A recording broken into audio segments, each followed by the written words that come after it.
Hello, everyone from Academy DX. Thank you for joining us today. We are pleased to have Dr. Oriol Caudevilla as our first speaker in Academy DX. He is FinTech Advisor, co-leader of the CBDC and Financial Inclusion Working Group at the Global Impact FinTech Forum, Honorary Fellow at the ASEAN Institute of International Financial Law, the University of Hong Kong. Welcome, Dr. Oriol. Thank you very much, Bassem and Mustafa, for having me here today. It is my pleasure to be the first lecturer in your DX in your talks series. So, without further ado, I'm going to proceed by sharing my screen.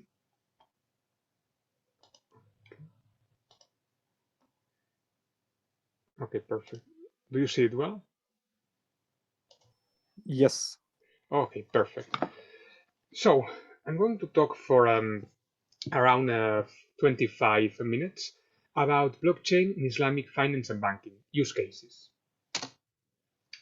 I'm going to skip this part.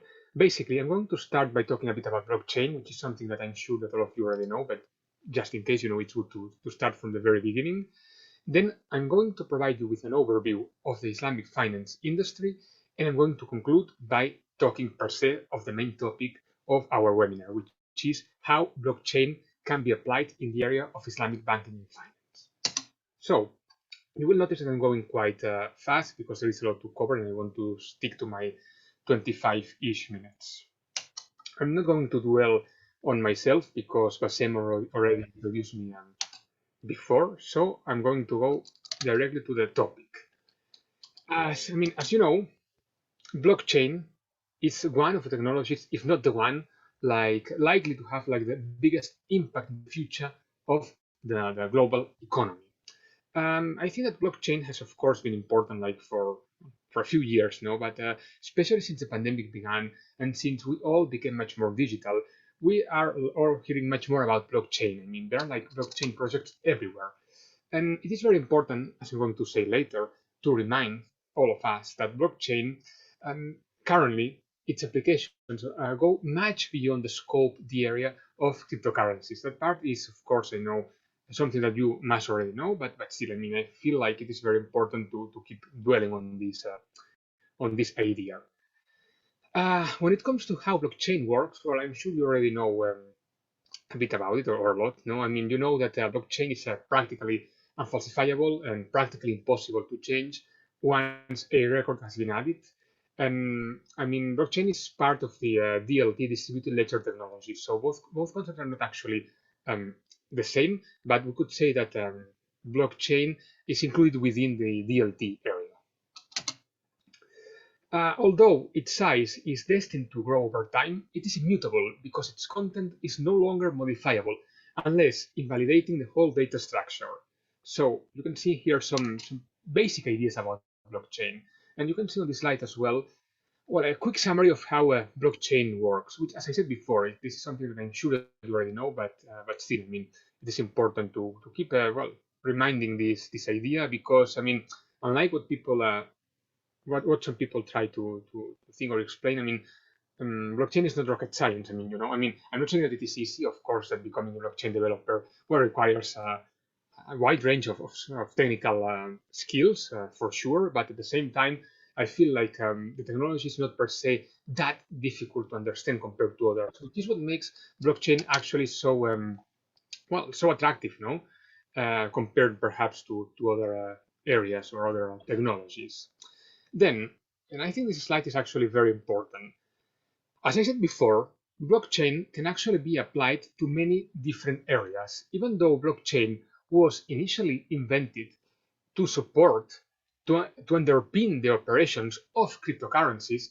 Right now, in 2021, blockchain can be applied to countless areas aside from crypto, such as, for example, as you can see here below, CBDCs, trade finance, video games, IoT, supply chain management, banking as well, and financial services. And it's that one where I want to put my focus on today, banking and financial services, which is an area that goes far beyond the scope of just cryptocurrencies. And my goal today is precisely to, let you know or try to give you some ideas on how blockchain can be applied in Islamic banking and finance. And when I say that, I'm not talking about cryptocurrencies. I mean, I'm going to make reference to the area of crypto later on, but still, I'm talking about banking in general, the traditional banking area or system that we already have. But before starting, just for those of you who are not well, aware of this area, I need to provide you with an overview of what Islamic finance is and also what this industry looks like nowadays.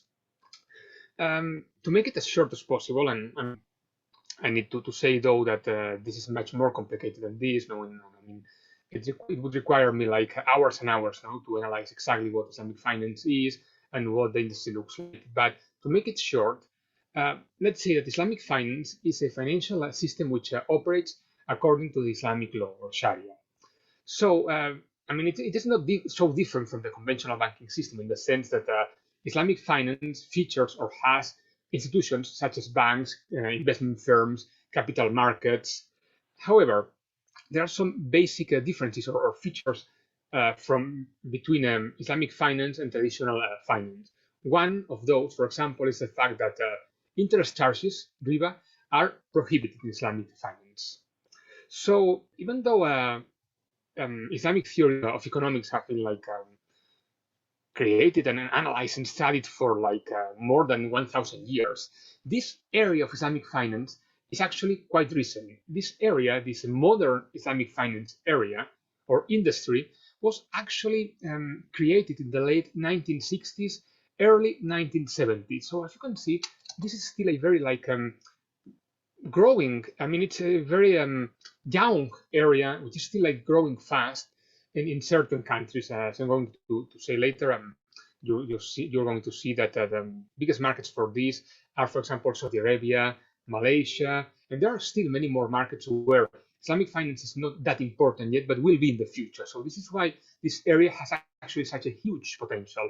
And areas like, for example, Islamic FinTech are actually blooming, are blossoming like in many different countries, Islamic countries. So, according to the 2018 Islamic Financial Services Industry Stability Report by the Islamic Financial Services Board in Kuala Lumpur, Malaysia, the Islamic financial services industry's total market value has exceeded the 2 trillion US dollar mark. And the main growth for this were sukuk, which are Sharia compliant bonds issuances. Actually, the size of this Islamic finance industry has more than doubled since 2009. So we see that the whole industry has actually, as I said, more than doubled in, I mean, less more than 10 years. This is a clear proof of how important this area can be in the future of certain countries. We can also see that, for example, when it comes to which are the top countries for Islamic banking penetration, we see that the Islamic banking share of total banking assets is, for example, in a 100% in both Sudan and Iran, 57% in Brunei, 51% in Saudi Arabia, 27% in Qatar. So if you can see, it is an area which is starting to be like quite important in several countries. And then there are other non-Muslim countries, such as, for example, the United Kingdom, where this area is also becoming much more attractive to many people. So moving forward, in Asia, and actually I'm talking about Asia because this is actually my main area of research and influence, Malaysia remains clearly the leader in the area of Islamic finance, at least when it comes to East Asia. However, there are cases like, for example, Singapore, whose Muslim population is actually just a 14% of the total population that it has, which is also trying to become an Islamic finance hub. And we can see that through the several sukuk or Sharia compliant bond issuances that have been performed these last few years. We can analyze before moving forward a few of the principles that make Islamic finance so unique or so different from the traditional financial system. As I said before, and this is actually like the first principle that I think that we should discuss. According to Sharia law, interest is an usury, interest riba, no? Which is strictly prohibited, which means that Islam considers that lending with interest payments an exploitative practice that favors the lender at the expense of the borrower. The second principle would be that it is prohibited to invest in businesses involving prohibited activities. So, for example, if you want to follow the Islamic finance principles, you cannot invest in a product or in any kind of activity related to alcohol or, for example, pork, which are haram. No, those are not halal. So this is why investing in those areas is prohibited according to Islamic finance. The third principle would be the prohibition of speculation. So, I mean, those three principles that you can see here are actually things that are prohibited according to Islamic finance. Sharia, the Sharia law, strictly prohibits any form of speculation or gambling, which is called maisir. Therefore, Islamic financial institutions cannot be involved in contracts where the ownership of goods depends on an uncertain event in the future. This is actually a key difference with the traditional financial system. Another rule makes reference to uncertainty and risk. So, the rules of Islamic finance prohibit participation in contracts with an excessive risk or uncertainty. So, the term gharar measures the legitimacy of risk or uncertainty in investments. There is always, of course, room for a minor uncertainty. I mean, uncertainty surrounds pretty much everything we do in life, no? So, I mean, it is accepted a certain level of that uncertainty, but it needs to be measured. It cannot like be entirely based on like a complete uncertainty and be too risky. This is why, for example, derivative contracts or short selling are forbidden in Islamic finance because those are considered to be too uncertain and risky. So, more ideas are the fact that there needs to be a material finality to each transaction. In other words, each transaction needs to be related to a real underlying economic transaction. This is actually a very important point as well, a very important principle. One more principle is this one that makes reference to the sharing of profit and loss. So parties entering into contracts in Islamic finance share the profits and losses and risks associated with that transaction. In other words, no one can, in theory, benefit more from that contract, from that transaction, than the other party. You can see here a quick overview of which are the most important Islamic finance markets, at least when it comes to the Middle East region and also East Asia, because Malaysia is included in here. So you can see that the Kingdom of Saudi Arabia is by far the country where Islamic finance has the biggest importance, the highest importance. But I mean, we cannot neglect the importance that it has in other jurisdictions, such as, for example, Malaysia, United Arab Emirates, Qatar, or Kuwait to a lesser extent. Turkey, for example, is starting to be more important in this area as well. No? I mean, it's still like very far from Saudi Arabia or Malaysia, but still, it's like catching up slowly, nonetheless. So now I'm reaching the point where I'm going to start finally talking about the main topic of this talk, which is how blockchain can be used in Islamic banking and finance. And I'm going to do that by, first of all, analyzing what benefits could blockchain bring to this area, and secondly, I'm going to proceed by analyzing a few use cases. The first use cases that I'm going to analyze are actually specific use cases from Islamic finance, whereas the latest ones, as you will see, are actually use cases that could be applied to both Islamic finance and traditional finance. So, as you know, blockchain technology per se is decentralized, which means that that challenges those ideas of central counterparties and those ideas of having like intermediary roles that normally lead to, in theory at least, to more predictable and fixed risk fundamentals.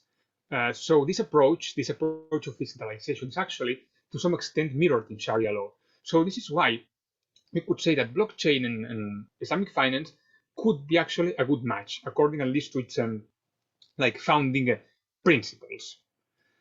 Blockchain then, thanks to this decentralized function or ideas, lowers the cost and efforts to deploy more sophisticated financial systems than ever before, while ensuring an easy and even increased compliance with the Sharia law, with Islamic finance principles. Therefore, I mean, in traditional systems, those new rules have to be built to restrict existing platforms to service Sharia products, whereas blockchain products require no such restriction. In other words, at least in theory, as you can see, based on the founding principles of both blockchain and Islamic finance, and based on how traditional finance intertwines with blockchain, we can see that blockchain and Islamic finance can be actually a good match. Blockchain applications for Islamic finance provide several advantages. I'm sorry for citing them all like this in here, but I thought it would be important to to get you the whole picture. So basically, applying blockchain in Islamic finance would provide an increased and validated adherence to Sharia law. Also, accessing, for example, cloud storage, reducing the costs of Islamic banking and finance, because blockchain is actually a technology that helps to make processes much more efficient and much less costly. It would be useful as well in other areas like Zakat and Wakif, but I'm going to come back to those later. It would as well help to automate processes. It would as well allow an easier reporting, supervision, authorization, and accounting of loans and other services in accordance with the Sharia law. It would as well allow an easier tracking of funds. It would as well allow an increased accessibility to to banking, therefore reducing informal markets. So as you can see, there are like several advantages that blockchain would provide to the area of Islamic finance. It is also important to remark that more and more banks in the Islamic world are actually adopting a blockchain technology in general. So moving forward, I'm going now to analyze, I still have like around 10 minutes remaining. I'm going to analyze a few use cases of blockchain in Islamic finance. The first one is that of smart contracts, which actually is not just specific to the area of Islamic finance. It can be applied to traditional finance as well. But still, I think it is very important to analyze this one for a few minutes. As you know, a smart contract is a self-executing contract with the terms of the agreement between buyer and seller being directly written into the lines of the code. Smart contracts, therefore, permit trusted transactions and agreements to be carried out among anonymous parties without the need of a central authority. One of the biggest advantages that smart contracts offer is that of automation. Smart contracts allow a much same ideas I said before, allow processes to be much more efficient, much faster, less costly. So time-wise, cost-wise, they are a clear advantage. When we analyze how smart contracts can be applied in Islamic finance, we see that, for example, smart contracts can be used to reduce that element of uncertainty of which I was talking before. And well, in this case, the contractual terms will be verified only if set conditions are met. For example, secondly, since the most common disadvantage taken against Islamic finance is the high administrative and legal costs caused by unique products that require multiple contractual arrangements, smart contracts could actually reduce those costs through the application of this self-executing system that they allow. So this is a clear second advantage. And third, the decentralized nature of smart contracts made to have a fast and lower execution cost. You can see here some applications of smart contracts, of which I'm sure that most of you are already aware of. You know that smart contracts can be, generally speaking, applied to trade finance, digital identity, financial data recording, supply chain management, insurance, mortgages, escrow. And as I said before, smart contracts allow, in theory, much more secure transactions. They are accurate, they are fast, they are cost effective, they are interruption free, and they are trustless. So, without further ado, let me proceed to the second advantage, or the second use case. The second use case would be zakat collection and distribution.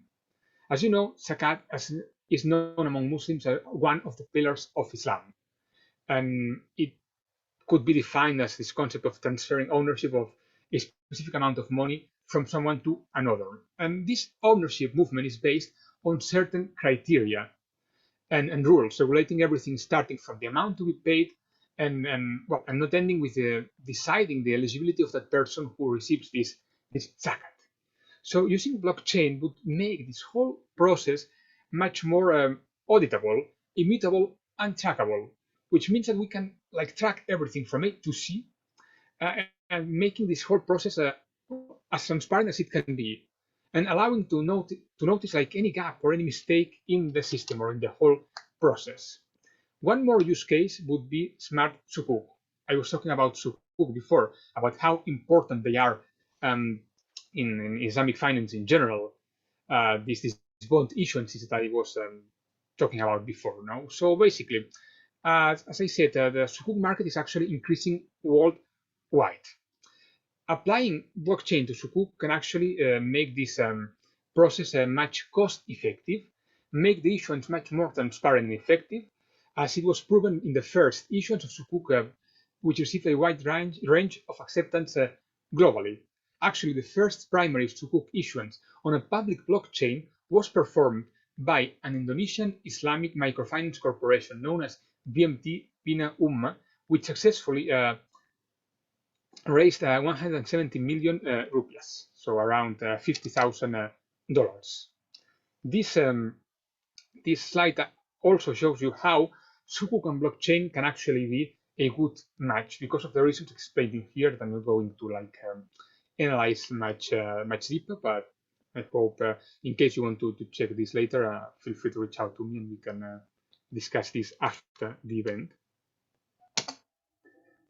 One more use case would be that of O'Keefe utility. So basically, O'Keefe draws inspiration from the spirit of giving contained in the Quran and the Sunnah, no? And it's a mechanism for this institutionalization of charity. So applying blockchain in O'Keefe is actually a new idea that has already been tried in Malaysia, for example. And same as before, it would allow this whole process to be much more time efficient, cost efficient, transparent. So in general, as you can see, no matter what exact use case I'm talking about, the general rule is that applying blockchain in banking, and specifically in Islamic banking as well, normally makes most processes, as I said before, much more time efficient, cost efficient, transparent, trackable, auditable, etc. One more use case would be that of trade finance. This is not actually a specific case to Islamic finance, but to the traditional financial system as well. And well, basically, as you know, trade finance makes reference to those financial transactions where institutions provide credit to guarantee an exchange of goods. Basically, the whole idea is that this system, and I'm going to skip this, but still relies pretty heavily on letters of credit and paper-based processes. So blockchain would make those much more efficient. One more area would be that of payments. I'm going to skip this one. One more would be that of clearance and settlement systems. Same idea as before. And one more would be customer KYC and fraud prevention.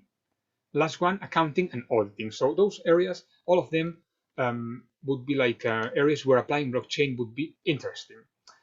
before finishing, two more ideas. First of all, there are challenges, of course, when applying a blockchain in those Islamic finance institutions, which are those that you can see in here. No, I mean, it's that one of Sharia compliance. No, I mean, you need to make sure that you are always being Sharia compliant before deciding to apply blockchain or any other technology to your Islamic finance-based products. This is the key idea from this slide.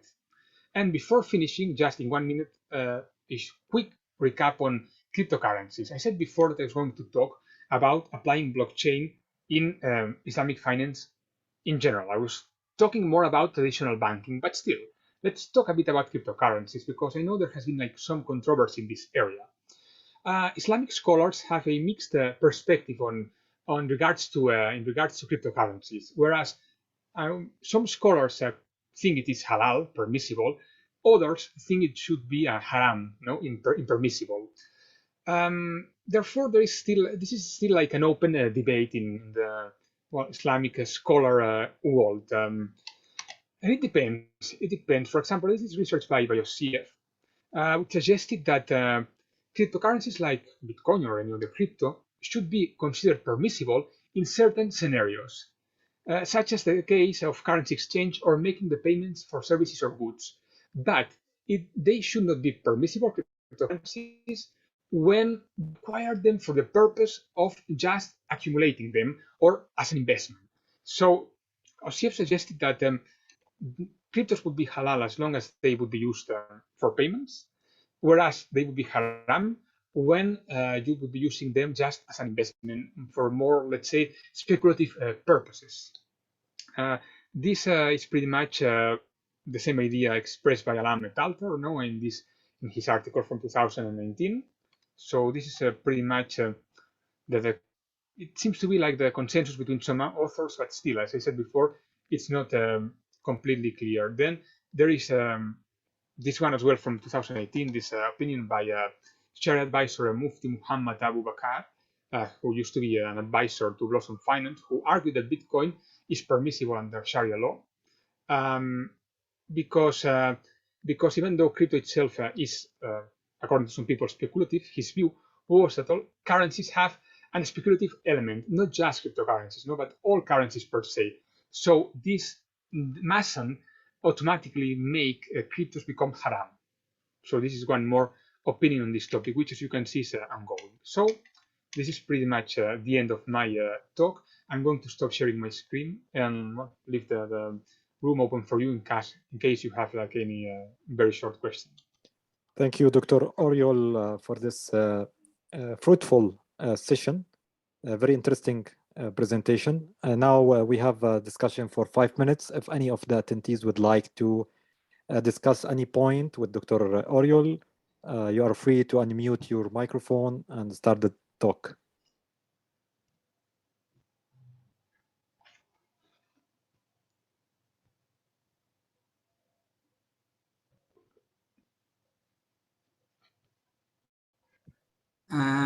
Dr. Oriol, this is Mohammed Khatib. You passed through the slide about yourself very quickly. Are you in academics today or are you in the private sector? Can you give us like a very quick introduction about yourself? Sure. Actually, I encourage you to connect with me, for example, on LinkedIn, no, because I'm always like posting stuff on these areas. I'm actually, I hold a PhD, but I'm in both areas. I mean, I'm working full time as a FinTech advisor, and I'm also working as a management consultant. But aside from that, I'm participating in many international conferences, and I'm doing research. I'm a research assistant at Qatar University, as well as fellow at Hong Kong University and the Singapore University of Social Sciences. So I have mostly this, despite being from Europe, and my main focus is both East Asia and the Middle East region. So that's why, well, this area of Islamic finance has always been one of my main areas of interest. So I'm not per se working full time as a professor, but I'm also involved in academia.